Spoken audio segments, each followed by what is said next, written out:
Hey guys, J-Dub here from Dub's Customs. Just wanted to take a moment to show you guys flirting with disaster and give a little bit of credit where credit is due. We don't always have enough time to give the credit to people that were involved in each build, and I want to make sure that I set one thing straight. I always get asked, who ended up painting the bomber truck?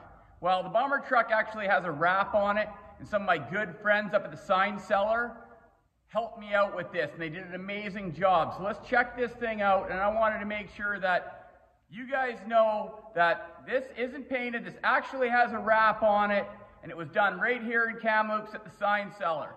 Let's check this thing out. So a wrap on a vehicle, when you want a lot of extra detail, is a nice alternative to a paint job. Because a paint job like this would have been, easily $40,000 to get all the different bits of detail on it. And they've come so far with wraps.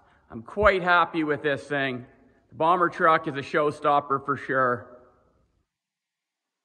And I often get asked, where did you get those headers? Well, I built those headers myself, and let me tell you, they're probably one of the most expensive set of headers on the planet, because I ain't cheap. All in all, I'm super proud of this truck.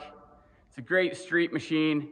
It's in the shop here for a couple little tweaks here and there. See if we can't get a little more horsepower out of it. Finish a couple loose ends. And it'll be terrorizing the streets here soon.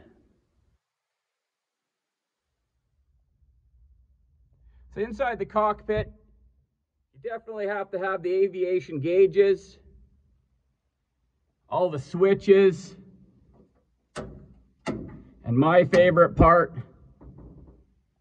the armed light, letting you know when she's ready to fire. Flirtin with Disaster's power plant is a blown 350 crate engine from Edelbrock, 500 horsepower, 520 foot-pounds of torque. She rips pretty good. So when I was building these headers and the exhaust, I wanted it to look from the side like it just had these long tube headers and all the exhaust exited right here, but it actually has these cutouts, and that diverts all the exhaust through a muffler and out by the back tire. So sound-wise, you can go from wild to mild, which is a pretty cool option to have. So it's hard to see, but the rear end pushing Flirtin with Disaster along is a Ford 9-inch with 456 gears and a couple steam rollers by Mickey Thompson. So the whole idea behind the inside of the box of the truck is all this here is supposed to be the inside of the fuselage. We got some ammo crates along the sides. And this down here, these are the bomber doors that are open with the bombs dropping.